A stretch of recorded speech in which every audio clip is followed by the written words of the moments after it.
The rules of Google are constantly changing, and that's not new, but it's changing, it seems, faster than ever. And how can savvy marketers possibly keep up? Find out more from today's guest on The Savvy Marketer.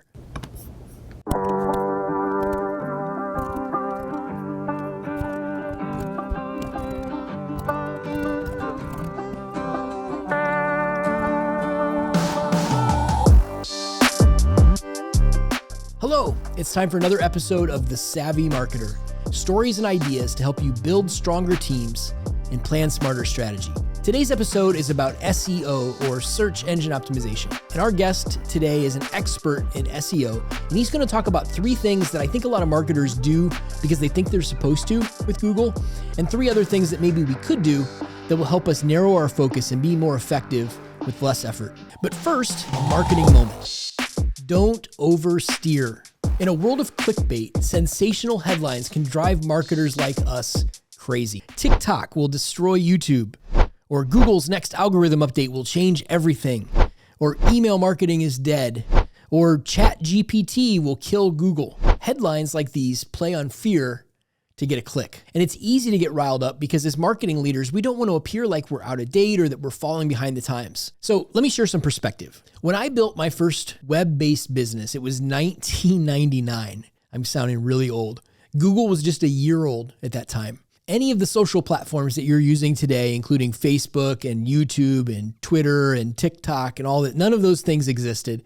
And cell phones weren't even smart. They were basically just used to make phone calls. So yes, a lot has changed in that period of time, but I've noticed something about the change. Every year, in fact, more lately, every month, you're going to read headlines that tell you that something is coming along that's going to blow everything up and change all the rules. But it's never been true. I mean, yes, change happens and disruption happens, but it doesn't happen quickly. It's always been a slow fade. There's always been time to observe what's happening. There's always been time to adapt. So the next time you read a headline that tells you that this thing you've been doing is going to be dead next month, resist the urge to oversteer. Now, don't stick your head in the sand, obviously, because change does happen, but don't let clickbait drive you to make a hasty decision, because the only thing that happens quickly is the fizzling of that next big idea that doesn't make it. Think about it like this. Marketing is about putting your message where your customers are. And in case you haven't noticed before, large groups of people don't move anywhere quickly. And that is your marketing moment. So I told you that today's episode is about SEO. When I started Spire in 2006, I joked that I accidentally started a web design company. I was trying to start a marketing agency, but everybody wanted websites. And so that was our focus. And during that time, we not only did a lot with websites, but we got really good at SEO.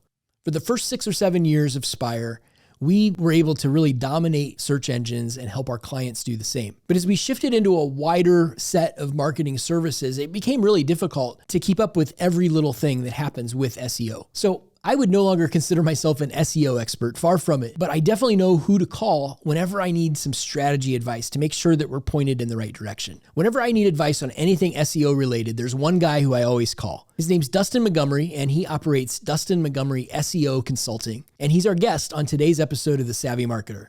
Dustin, welcome to the show. Thank you, Jeremy. Happy to be here. So what do you do as an SEO consultant? Yeah, so SEO consulting can mean a lot of things. The things I kind of specialize in are technical SEO audits, keyword research, and content planning. Okay, and how did you first get into this? Yeah, I first started getting into SEO when I was working as a web developer in Chicago. I saw how much they were paying their SEO marketing company for very basic help and information, and it seemed like they were just kind of throwing things at the wall to see what stuck, and I knew that there was a lot more technical way to go about it. So that's when I started dipping my toes in the water. So while you were at this company, you were trying to bring some of that in-house. Is that right? Yeah. I started advising them internally and then started, consulting on the side from there. Yeah, cool.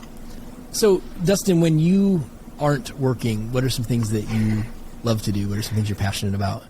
Yeah. So these days, spending a lot of time with my family. We have 2 young girls, my wife and I.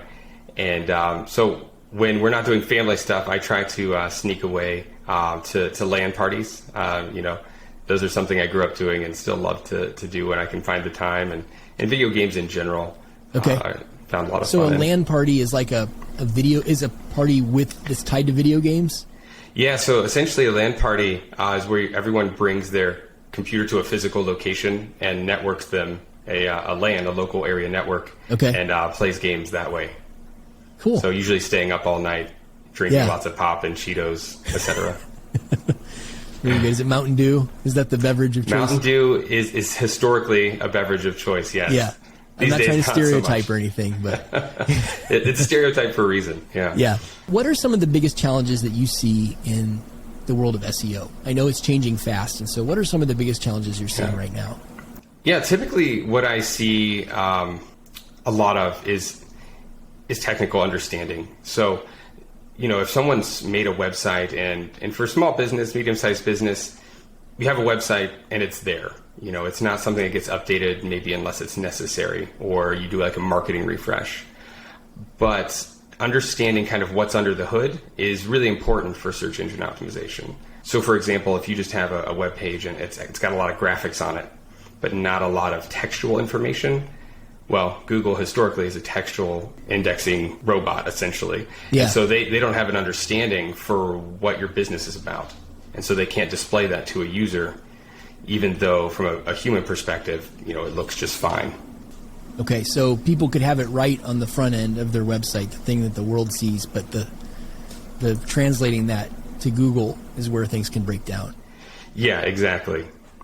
So on the flip side of that, I feel like when I was hardcore into SEO stuff, like 10 to 15 years ago, sometimes I felt like I was working for Google instead of making Google work for me. And I would be afraid to make certain changes on my website because we had this amazing #1 ranking in Google. And I was afraid that I'd make this little change and I'd lose my ranking. And so I think I kind of ended up getting sucked into doing things for the algorithm instead of focusing on creating great content that maybe the customers wanted. And so I'm curious, is that still a problem today? And how do you reconcile that?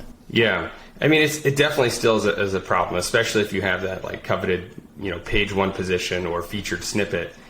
Changing a little thing could change how Google understands your website. In terms of balancing for a search engine versus balancing for like a human user, I think you have to do both. Google more and more tries to have a human-like understanding. So you have that in your favor. Mm-hmm. But ultimately, a website is to serve a purpose. Getting visitors is one part, but, maybe it's conversions, maybe it's, signups or something like that. That's the other part of it. So you definitely want to kind of hold both of those things in parallel. You mentioned the human aspect of that. There's been a lot of talk about ChatGPT lately. Any thoughts on how that's maybe going to change the SEO landscape? Yeah, it's really interesting. Technology just moves so quickly. That's kind of my favorite part of the job is keeping up with it and seeing how it evolves. So ChatGPT is it's basically a program where you're able to type in prompts, questions, anything you want to this artificial intelligence program. And it's really interesting because it does have a kind of human-like communication with the user. And so it makes things really easy. So a few things that allows us to do from an SEO perspective is to ask questions and get responses, which can help with generating content. Yeah. So in the form of different questions. Okay. It also allows us to be able to generate like title tags, do some like keyword research. It's really an ongoing process to see kind of what we can pull out of it from an SEO perspective. Okay. But generating the content is probably that kind of like holy grail of SEO marketing is, can we get unlimited amounts of content on our website? Yeah. In order to do well with SEO traditionally, I need to create content that answers people's questions, right? I need to anticipate the things people are searching for. I need to create content about it. And so the conversation is, and I think what you're saying is, there's people saying that I can use ChatGPT, I can ask the question, I might say, write me 500 words about this question, and it writes it, and then I don't have to write it. Is that right? Yeah, that's essentially correct. So, I mean, it's kind of, having this robot do the work for you, and what it puts out is pretty human-like. Mm-hmm. But it has its downsides already, right? Okay. Probably first and foremost, it's not a factually correct text generation. So it can be making up facts. You have no idea. So then you find yourself fact checking the content, which means you might have been better off writing it yourself or having a writer write it. Okay. The second is that Google is definitely hot on the trails of this. Okay. And so we know that they are currently working with OpenAI to try and put fingerprints of sort into this content. And aside from that, it already has patterns that can be detected by third-party programs. So it's not 100% foolproof, and it's one of those things where if you're trying to take a shortcut, it's probably not going to work out for you in the long run. Yeah, good. I mean, because otherwise, what's to stop every company from just churning out all the content, and then where do you get your information? So I think that's important. Do you think, does ChatGPT have a role in the future of SEO? I definitely think so. I think that it does a really good job of creating outlines. So basically, the way this AI was trained was on like billions and billions of documents. And so it knows a lot of the right answers. And so creating an outline to be followed, it often lays out a very logical path where sometimes, it might take you a while to put that together. So it definitely has some benefits. Okay, good. So would you ask it for an outline, or would you? You can directly ask it for an outline. Yeah. Okay. You can also ask it to, like for instance, give you the pros and cons of something that you're still researching. Mm-hmm. And so basically it is a shortcut to researching different things and learning. Yeah. And so there's still a lot of benefits, even though it's not a 100% shortcut to getting your content created. Good. And I've seen some clickbaity headlines that say that ChatGPT will kill Google or will take over. And I don't know. What are your thoughts? I don't believe that, because I think that they're doing two very different things. But what are your thoughts? I've been a part of a lot of debates about this recently. I don't think that Google is unaware of it. They have language models that are better. They have many years of experience trying to filter true information from false information. Yeah. Their pockets are deep. If it was really a threat, they would just purchase the company, and that would be that. So I don't think they're going anywhere anytime soon. Yeah, well, and I'm not worried about Google's ability to survive, but I'm wondering if, will people do you foresee a future where people do all their searching and information gathering on a ChatGPT type platform instead of on a search engine? Long term, I think it's really hard to say. I do think in the short term, if anything, we'll see it accompany the search results. We already have featured snippets, which are really similar, where Google pulls information from a web page and cites its source. So I think we might see more of that type of stuff. We might see Google get a little bit better at that. I don't think that there's any way Google could cut out their ad revenue and still be keep their shareholders happy. I think that bottom line is too important to fully go to a chat-like experience. Yeah. How do they monetize it? Kind of thing. Yeah. Okay. So, Dustin, we talked in advance that the savvy marketers who are watching our program have a lot of different things on their plate that they need to get done every day, every week. And SEO is one of many. And yet, I think that there's a lot of folks out there who are doing things to satisfy Google and spending a lot of time, but maybe they're not focused on the right things. So can you unpack some of the things that you're seeing that maybe are a waste, and some other things that maybe they should be doing instead? Yeah, there's a lot of different things, but I thought about it, and I think there's a few things that I see most frequently. And the first one comes down to how people are creating content. A lot of businesses, start a blog. Maybe they started a blog 10 years ago, and they kind of update it once in a while. But really, when it comes to creating content, especially for a blog, I see a lot of people creating thin content.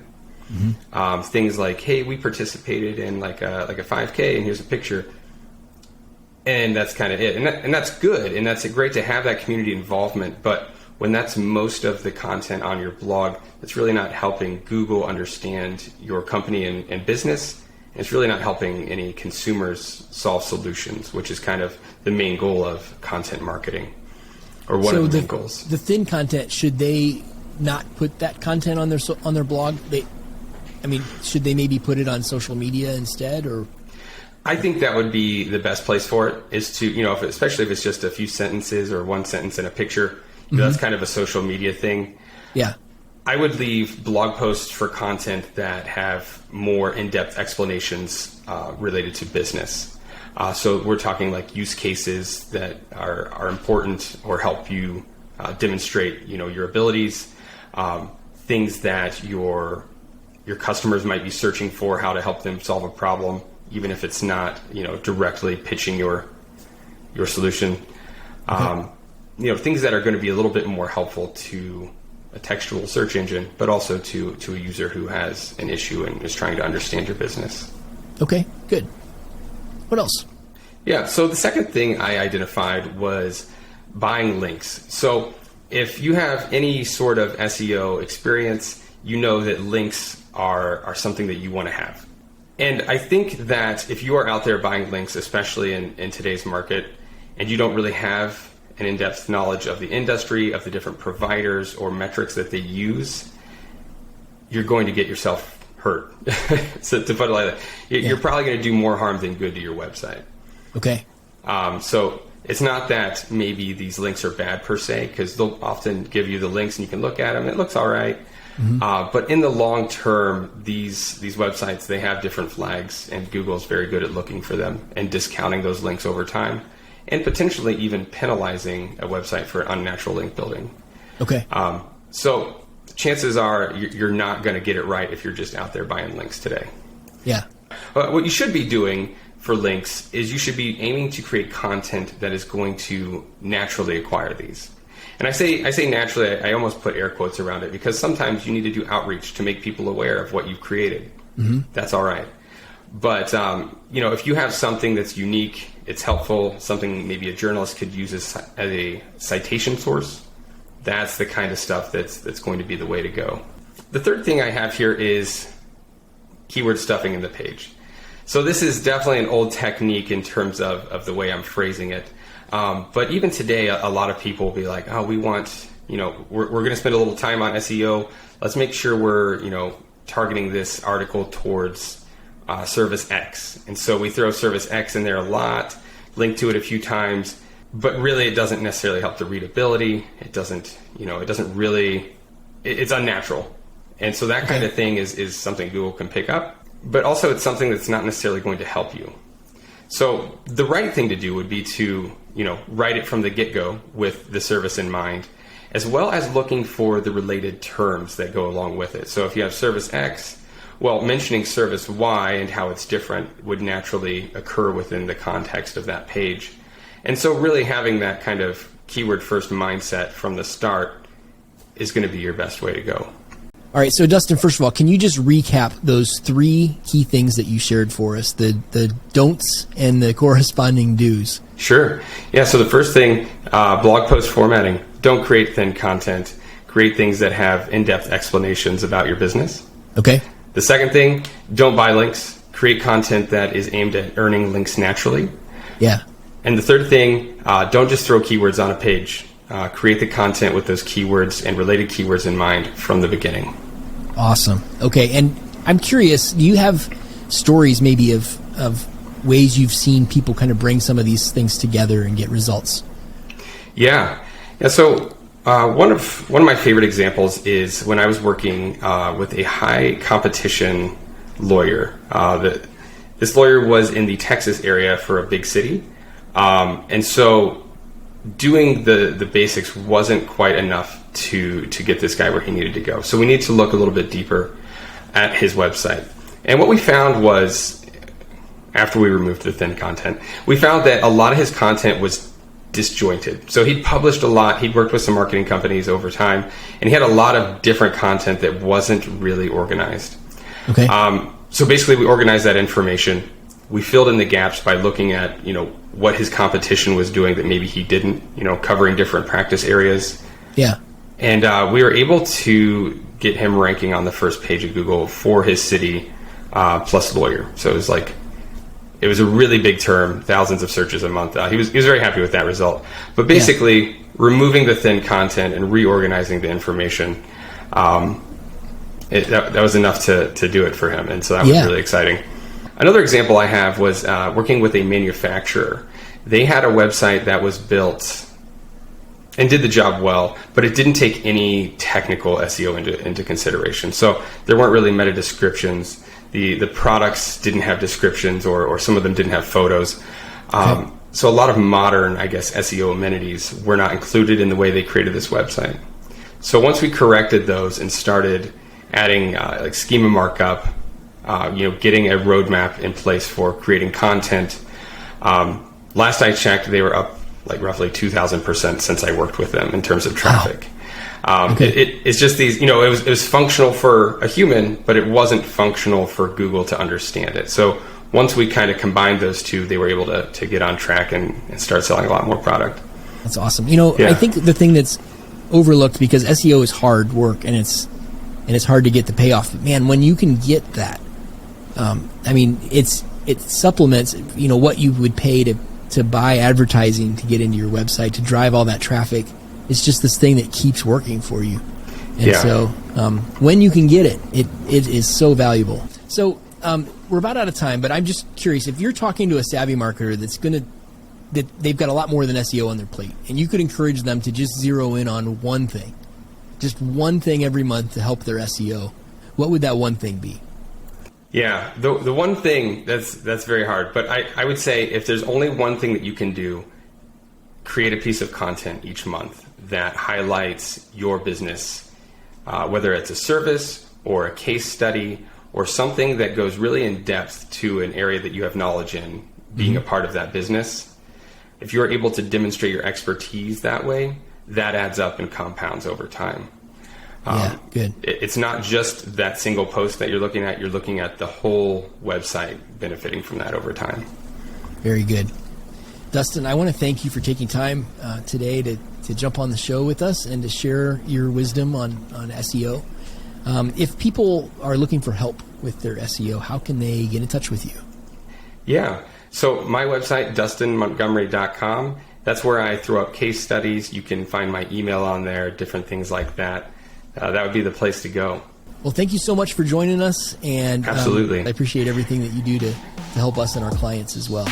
Thanks for having me, Jeremy. Hey, I hope you enjoyed today's episode of The Savvy Marketer and that you've been able to narrow your focus down to just a couple key things that you can do to help improve your search engine optimization. If you enjoyed today's episode, I encourage you to like and comment, and also subscribe and share this episode with other people who may need to see it as well. Every episode of The Savvy Marketer is brought to you by Spire. We're an Ohio-based marketing agency that helps you sharpen your strategy, get the stuff done, and make it hum. Take your marketing higher with Spire. Thanks for watching.